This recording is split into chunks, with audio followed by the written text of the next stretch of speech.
최근에 미국의 트럼프 대통령이 우리나라를 국빈 방문하였습니다. 25년 만에 오랜만에 맞이하는 큰 손님이고 또 국빈 방문입니다. 1박 2일 아주 짧은 기간을 왔다 가셨습니다. 다 아시는 것처럼 말도 많았고 또 탈도 좀 많아 보이는 이런 대통령이지 않습니까?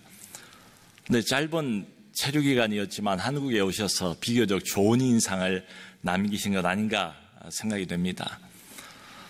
1박 2일이지만 이 큰 손님을 맞이해서 이 모든 일정을 잘 감당할 수 있기 위해서 참 많은 사람들이 수고를 하신 것 같습니다. 뉴스를 통해서 보셨던 것처럼 경호팀은 말할 것도 없고요. 또 참 이 짧은 시간이라 1분 1초를 아껴서 써야 되지 않겠습니까?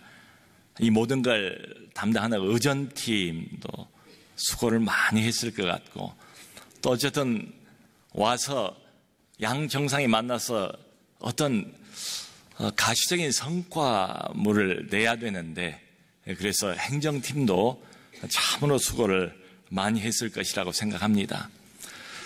정상회담이라는 게 두 대통령이 만나서 서로 이야기를 나누지만 이미 그 전에 상당히 치밀하게 섬세하게 사전 물밑 작업이 있는 것으로 우리가 알고 있습니다. 자, 이렇게 보면 1박 2일 너무도 짧은 일정이지만 참 많은 사람들이 많은 일들을 했고 그래서 이 국빈 방문을 성공리에 잘 마무리할 수 있지 않았겠는가.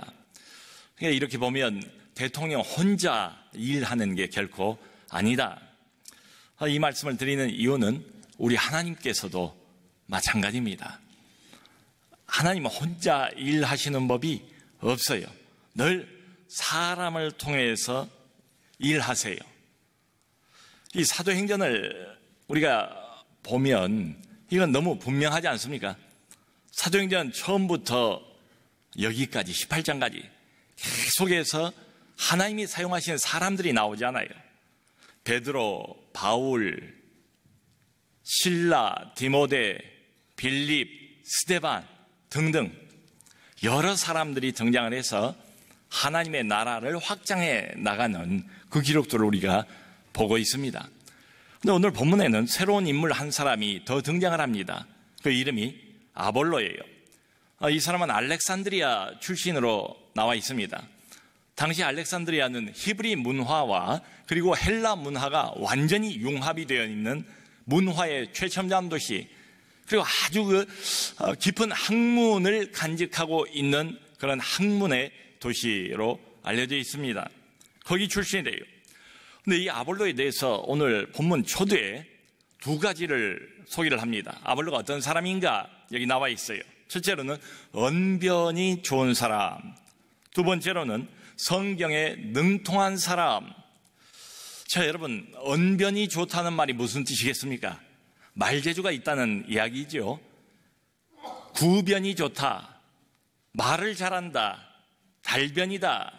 아볼로는 초대교회의 탁월한 설교자의 또 웅변가로 알려져 있는 사람입니다. 여러분, 말을 꼭 잘하고 싶다고 해서 잘하게 되는 것은 아니잖아요. 이건 하나님이 주신 은사입니다. 하나님이 주신 선물이에요. 그런데 일단 설교자는 기본적으로 언변이 있어야 되지 않겠습니까? 말 재주가 어느 정도는 있어야 된다 이 말이죠.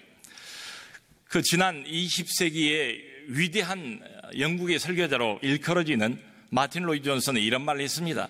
설교자는 만들어지는 것이 아니라 태어나는 것이다. 이게 아볼로야말로 태어난 설교자, 타고난 설교자. 근데 이 사람은 언변만 좋은 게 아니래요. 거기에다가 성경에 능통한 사람이라, 성경이 이렇게 이 사람을 정의할 정도니까 얼마나 성경에 해박한 지식을 가지고 있겠습니까? 이때 성경은 구약 성경을 말하는 것이긴 하지요. 한글 성경 중에 이렇게 현대인의 성경 번역을 보니까 이 부분을 어떻게 번역을 했는가 하면 그는 성경 박사였다. 성경에 대한 지식이 많은 사람, 그러면서도 그것을 말로 풀어낼 수 있는 언변 능력이 있었던 사람, 아볼로. 그러니까 이런 사람은 하나님에게 귀하게 쓰임 받을 것이 분명해 보이지 않습니까? 틀림없이 하나님께서 오래전부터 준비해 오신 하나님 나라의 그릇이에요. 여러분, 뭔가 이렇게 말을 하려면, 설교를 하려면 말할 거리가 있어야 되지 않겠습니까? 좀 뭔가 꽉 들어찬 내용이 있어야 되지 않겠습니까? 또 내용이 있다 할지라도 그것을 말로 풀어서 전달을 해야 되는 특별한 장르가 이게 설교 아니겠어요? 글을 읽는 거하고는 다르고 책을 읽는 거하고는 다르지 않습니까? 그러니까 이 전달의 능력도 함께 겸비를 해야 돼요. 근데 이 둘을 다 가지지 못하는 이런 경우도 있을 수 있죠. 예를 들면 말은 잘하고 언변의 능력은 있어 보이는데 내용이 부실한 이런 경우도 있고요. 또 반대도 있습니다. 아는 건 참 많고 머리에 들어있는 건 많은 것 같은데 그것을 말로 제대로 전달하지 못해서 아쉬워요. 효과가 반감돼 버려요. 우스갯소리로 이런 말을 하기도 합니다. 10개를 알고 있는데 겨우 한 가지로밖에는 풀어 말하지 못하는 사람은 학자가 돼야 한다. 또 반대로 한 가지를 알고 있는데 그것을 10가지로 풀어먹을 수 있는 사람은 설교자가 돼야 한다. 목사가 돼야 한다. 이런 말이 있습니다. 그런데 아볼로는 둘 다를 가지고 있는 사람이에요. 아볼로는 학식이 깊어요. 학자이면서도 달변가이고 설교자예요. 이런 사람이 있다면 어느 교회에서 모셔가고 싶은 설교자가 아니겠는가? 다 좋습니다. 그런데 결정적인 단점 하나가 있습니다. 아볼로에게. 예수에 관해서 잘 알지를 못해요. 예수 이야기를 하긴 해요. 그런데 예수에 관해서 제대로 알지를 못한대요. 이 아볼로가 일찌감치 주의 도를 배웠답니다. 주의 도를 배워서 열심으로 가르쳤대요. 자세하게 가르쳤대요. 이 사람은 타고난 은사를 갖고 있을 뿐만 아니라 성실성도 갖춘 것처럼 보여요. 최선을 다해서 열심히 자기가 알고 있는 걸 가르쳤어요. 건중건중 뛰어가면서 대충 가르치는 게 아니고 자세하게 가르쳤대요. 주의 도를 말이죠. 주의 도는 대개 예수님에 대한 가르침입니다. 복음하고 연결이 되어 있습니다. 그러니까 적어도 아볼로의 설교는 율법주의 설교는 아니에요. 이거 해라 저거 하지 말라 도덕주의 설교는 아니에요. 예수에 관한 이야기를 한 거예요. 가르치는 내용, 가르치는 주제, 가르치는 방향도 잘 잡았어요. 근데 여기 문제가 있습니다. 여기 25절을 보니까 그가 일찍이 주의 도를 배워 열심으로 예수에 관한 것을 자세히 말하며 가르치나 요한의 세례만 알 따름이라. 요한의 세례만 알고 그걸 풀어서 가르치더라 이 말이죠. 여러분, 여기 요한은 세례 요한입니다. 우리가 알고 있는 요단강에서 물세례를 베풀었던 그 사람 말이에요. 예수님이 본격적으로 등장하시기 전에 예수님이 오실 길을 먼저 와서 예비한 사람 아닙니까? 광야에서 외친 자의 소리라고 구약에 예언한 그 사람 아닙니까? 빛이 세상에 왔는데 이분이 빛인 줄 아무도 몰라요. 하나님의 아들이 세상을 구원하러 왔는데 아무도 몰라요. 모두가 다 어둠입니다. 그러므로 하나님께서 이분이 빛이라고 증거할 사람을 먼저 보내셨어요. 그 사람이 바로 세례 요한이에요. 요한이 예수님을 보자마자 그렇게 외치지 않습니까? 보라, 세상 죄를 지고 가는 하나님의 어린 양이로다. 그 사람 세례 요한입니다. 요한이 요단강에서 물로 사람들에게 세례를 베풀지 않습니까? 많은 사람들이 세례를 받으러 와요. 요한이 베풀었던 물 세례는 뭔가 하면 오실 메시아를 위해서 마음을 준비시키는 세례입니다. 이건 물로 마치 더러운 데를 깨끗하게 씻는 것처럼 우리의 더러워진 죄로 물들어버린 이런 마음을 깨끗하게 씻는, 정결하게 하는 죄 씻음의 세례입니다. 회개의 세례입니다. 그런데 그 요한의 세례밖에는 아볼로가 알고 있지 못하더라. 다른 세례가 하나 더 있습니다. 세례 요한 본인이 그렇게 말하지 않습니까? 내 뒤에 나보다 훨씬 능력 많으신 이가 오는데 나는 그의 신들매 불기도 감당하지 못한다. 나는 너희들에게 물로 세례를 주지만 그분은 성령과 불로 여러분들에게 세례를 주실 겁니다. 그러니까 아볼로의 지금 상태는 뭔가 하면 요한의 세례는 알아요. 죄 씻음의 세례는 알아요. 근데 예수님께서 베푸시는 세례, 성령으로 베푸시는 세례, 여기에 대해서는 아무것도 모르는 상태다. 여러분, 흔히 세례 요한을 학자들이 그렇게 구별을 합니다. 구약 시대의 마지막 선지자다, 이렇게 말해요. 예수를 하나님의 아들로 소개한 사람 맞아요. 그럼에도 불구하고 요한은 죽을 때까지 이분이 정말로 메시아인가, 그리스도인가, 세상을 구원할 자가 맞는가, 이런 의구심을 떨쳐버리지를 못했어요.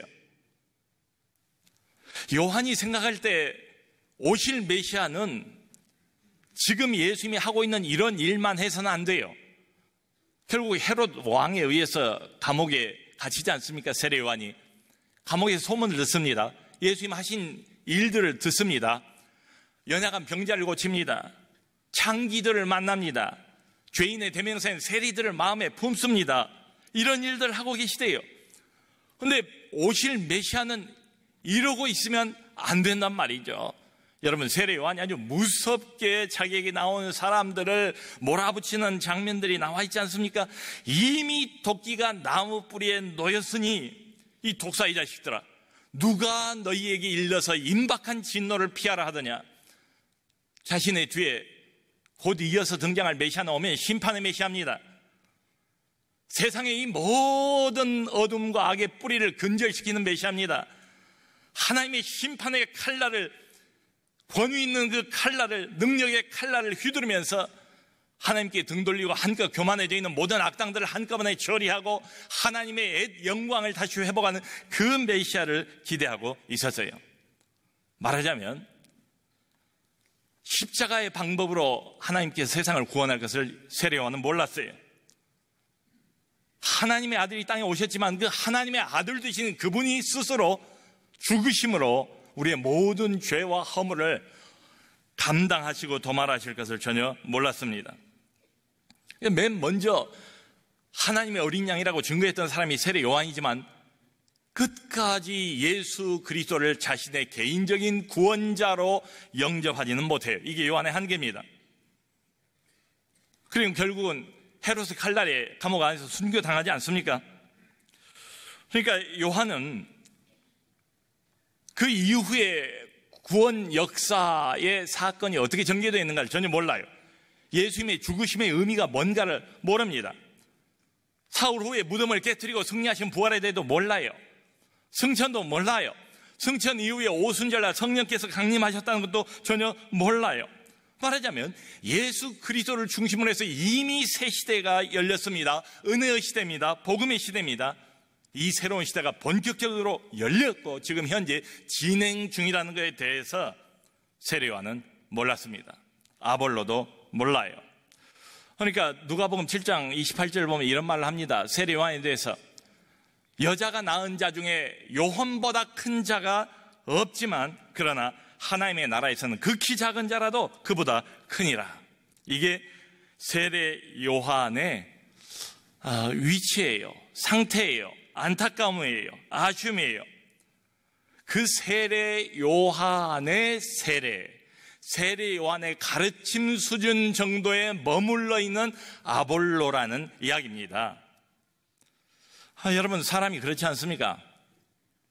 자기가 알고 있는 것 이상으로는 가르칠 수가 없잖아요.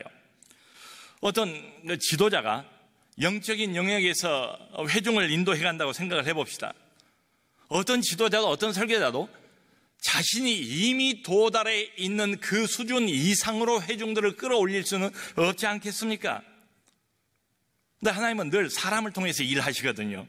사람이 은혜의 통로예요. 복음 전파도 마찬가지입니다. 아볼로는 하나님이 준비하신 그런 맞아요.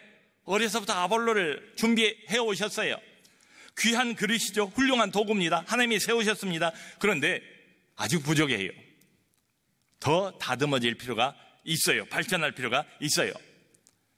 그래야 효과적인 도구로 쓰임을 받지요. 자, 이 일을 해결하기 위해서 우리 하나님께서 과외 선생님을 아볼로에게 붙여주십니다. 그 아볼로에게 특별 과외를 했던 사람이 누군가 하면 우리가 아는 브리스길라와 아굴라 부부입니다. 바울이 에베소를 잠깐 들리지 않습니까? 그리고 떠났어요. 근데 떠나면서 브리스길라와 아굴라 부부는 에베소에 남겨놓았습니다. 거기 남아서 계속해서 복음 활동을 하고 있는 것처럼 보여요. 이 부부가. 바로 그때 아볼로가 에베소에 온 거예요. 안식일날 회당에 들어가서 설교를 하는 것을 브리스길라와 아굴라 부부가 들었습니다. 말도 잘하고 성실성도 있고 열심도 있어 보여요. 다 좋은데 듣고 난 다음에 당장에 알아챘지요. 가르친 내용에 한계가 있다. 복음을 제대로 설명하기엔 턱없이 부족하다. 딱 한 가지 결함이 있어요. 근데 결정적인 결함이에요. 예수 그리스도에 대한 이해가 부족해요. 복음에 대한 이해가 부족해요. 세례 요한의 수준에 머물러 있는 거예요. 아마 아볼로는 이런 예수에 대한 이야기를 요한의 제자들에게서 듣지 않았는가, 그렇게 추정을 해볼 수가 있습니다. 말하자면 나름대로 구약 성경에 정통하니까 구약을 이용해서 예수님을 설명을 하긴 해요. 그런데 성령을 의지하는 설교는 아니더라. 부활은 언급을 안 해요. 부활을 몰라요. 승천에 대해서도 알지 못해요. 그러니까 현재가 중요하지 않습니까? 현재, 지금 하나님께서 벌이고 계신 이 역사가 중요하잖아요. 그리스도께서 성령을 통해서 교회를 세우시고 복음을 확장하시고 새 시대의 새 역사를 이루고 계시는 중입니다. 현재 진행형이에요. 여기에 대해서 아볼로는 아무것도 알지 못하더라. 그래서 브리스길라와 아굴라가 집회 끝나고 아볼로를 초청을 했습니다. 자기들 집으로. 집에 가서 개인 과외를 시킨 겁니다. 특별 교습을 받은 거예요. 여기 성경대로 한다면 이 두 사람이 아볼로를 앉혀놓고 하나님의 도를 더 정확하게 풀어서 설명해 주었다. 하나님의 도를, 자, 그 다음 표현이 중요해요. 더 정확하게 풀어서 가르쳐서 설명을 해줬대요.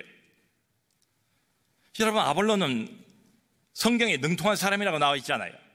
성경을 모르는 사람이 아니에요. 성경을 아는 사람입니다. 예수님을 모르는 사람이 아니에요. 아니까 예수에 대해서 이야기를 했겠죠. 성경도 알고 예수를 알아요. 근데 문제는 뭔가 하면 정확하지 않아요. 알긴 아는데 충분하지 않아요. 대충 알아요. 깊이 있게 알지는 못해요. 정확성이 떨어져요. 그러니까 우리의 문제도 그렇습니다, 여러분. 이 중에 성경을 전혀 모른다고 할 사람이 어디 있습니까?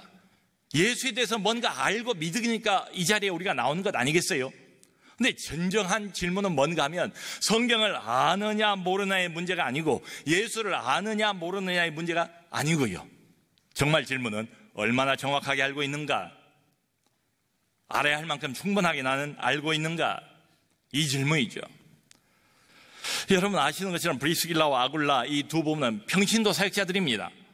신학 훈련을 우리처럼 받은 이런 사람들이 아니었어요. 그리고 우리가 살펴본 것처럼 이 두 사람은 장사하는 사람입니다. 천막 장사를 하면서 생계를 이어오던 사람 아닙니까? 근데 아볼로는 누굽니까? 학문이 깊고 그리고 성경에 능통하고 이미 성경 강사인 사람 아볼로예요. 이 사람은 알렉산드리아 출신입니다. 히브리 성경에 정통하고 헬라의 철학과 수사학에 아주 능통한 이런 사람이에요. 많이 배운 사람입니다. 그런데 그 집에 가서 브리스길라와 아굴라가 하는 말에 마음을 활짝 열고 귀를 기울입니다. 그리고 이 두 부부의 가르침을 기꺼이 받아들입니다. 열심히 배워요. 경청을 해요. 마치 오랫동안 가물었던 메마른 땅이 하늘에서 내려오는 단비를 흡수하는 것처럼 이 두 사람의 가르침을 마음을 활짝 열고 흡수를 하는 거예요. 열린 자세로 말이죠. 안 그럴 수도 있잖아요. 근데 겸손한 사람입니다. 이 아볼로는 많은 지식을 가지고 있는 사람입니다. 화려한 언변을 가지고 있는 사람이에요. 이 타고난 이런 설교자입니다. 여러분 이 말은 무슨 소린가 하면 만일에 어떤 이슈를 놓고 논쟁에 붙었다고 합시다. 그러면 이 사람은 어떤 사람인가 하면 자기 자신의 이론을 논증하고 설득하는 데 천재입니다. 누구를 만나도 이길 수 있어요. 그러니까 자기의 화려한 언변과 이미 알고 있는 많은 구약 성경의 해박한 지식을 이용을 해서 브리스길라와 아굴라 부부와 함께 논쟁이 붙었다면 얼마든지 이길 수도 있는 이런 사람이죠. 실제로는 그게 틀린 말이죠. 턱없이 부족한 내용 아니겠습니까? 여러분, 성경이 거듭 우리에게 가르쳐 주는 건 이거 아닙니까? 영적인 지식은 세상 지식과 다르다. 세상의 학위와 세상의 학문이 절대로 영적인 지식을 보장해 주지 못한다. 아니, 종종 그 반대예요. 많이 뭔가를 알고 있다고 스스로 생각하는 사람이 복음을 제대로 깨닫고 이해하는데 훨씬 시간이 많이 걸리는 것 같아요. 성경이 거듭 말하고 있는 바 세상 지혜로는 하나님을 알 수가 없습니다. 그래서 하나님께서 이 전도에 미련한 것으로 세상을 구원하기를 기뻐하셨대요. 십자가의 도가 유대인에게는 거리끼는 것이고 헬라인에게는 미련하게 보인다고 하지 않습니까? 그런데 성경은 뭐라고 말합니까? 하나님의 어리석음이 사람보다 지혜롭고. 아볼로는 겸손한 사람이었습니다. 기꺼이 자신이 알지 못하는 복음에 대해서 마음문을 열었습니다. 평신도 지도자인 브리스길라와 아굴라가 가르쳐주는 복음의 전후 좌우 설명을 들으면서 아마 아볼로는 분명히 꿀송이를 맛보는 것과 같은 이런 말씀의 단맛을 느꼈을 겁니다. 복음을 이제 제대로 깨달았어요. 예수 그리스도의 구원 사역에 관하여 이제는 그 전모를, 전후 좌우를 완전히 이해하게 되었습니다. 그러니까 복음을 제대로 이해하고 난 뒤에 말하자면 복음으로 재무장이 되었습니다. 이 아볼로가. 자, 복음으로 재무장, 복음에 약동하는 힘을 이제 느끼는 아볼로가 됐어요. 그러니까 어디로 갔는가 하면 아가야 지방으로 갔대요. 이 약동하는 힘 있는 복음을 사람들에게 전하기 위해서. 이 아가야 지방에 소속되어 있는 도시가 바로 고린도입니다. 우리가 앞에서 본 것처럼.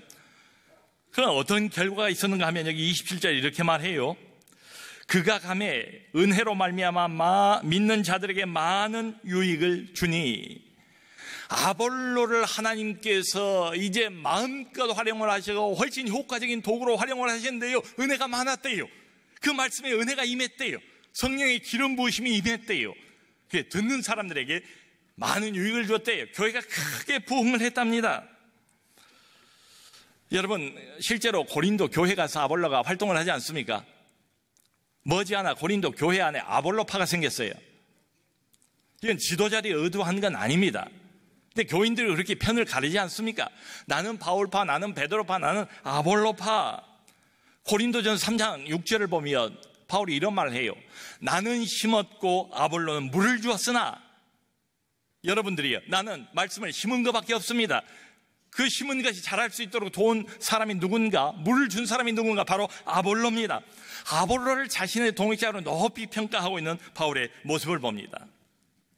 여러분, 아볼로는 배웠습니다. 처음부터 탁월한 이런 말씀의 사역자가 되는 사람은 없습니다. 계속해서 발전해 가야 합니다.